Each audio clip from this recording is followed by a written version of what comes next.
तर आता आपण ही मुंबईमधली थेट दृश्य पाहतोय। मुंबईमध्ये दादर मधल्या शिवाजी पार्कवर आज कार्यक्रम आयोजित करण्यात आलेला आहे आणि मुख्यमंत्र्यांच्या हस्ते देवेंद्र फडणवीस यांच्या हस्ते आता थोड्याच वेळात ध्वजवंदन आता सध्या पार पडतं। ही थेट दृश्य आपण झी24 तासवर पाहतोय। मुख्यमंत्री देवेंद्र फडणवीस यांच्या हस्ते आज ध्वजवंदन झालंय। राष्ट्रीय ध्वज को सलामी देगी। राष्ट्रीय सैल्यूट सलामी।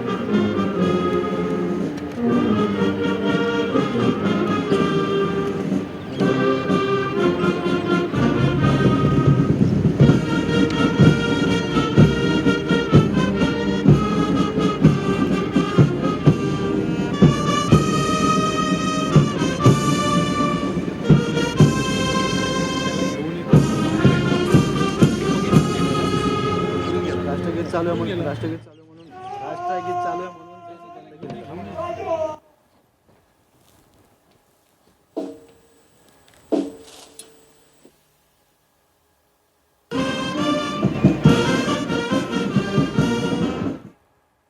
तर आपण आता सध्या ही तीन दृश्य पाहतोय।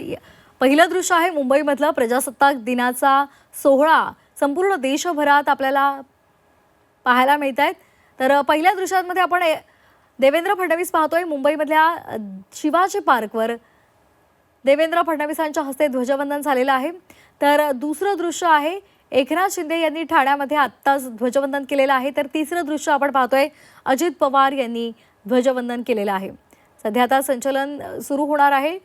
दादरमधली ही दृश्य आपण पाहतोय। दादरमध्ये देवेंद्र फडणवीसांच्या हस्ते ध्वजवंदन झालेलं आहे। तर एकनाथ शिंदेंनी ठाण्यामध्ये ध्वजवंदन केलेलं आहे। तर अजित पवार यांनी सुद्धा ध्वजवंदन केलेलं आहे। तर आज विविध कार्यक्रमांचं आयोजन करण्यात आलेलं आहे।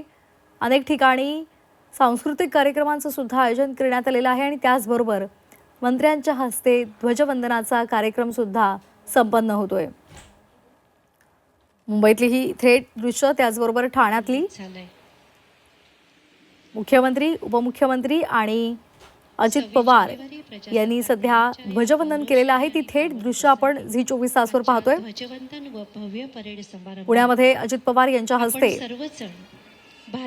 ध्वजवंदनाचा सोहळा संपन्न होतोय। दोन्ही उपमुख्यमंत्र्यांनी ध्वजवंदन केलेलं आहे। त्याचबरोबर देवेंद्र फडणवीस यांनी सुद्धा ध्वजवंदन केलेलं आहे।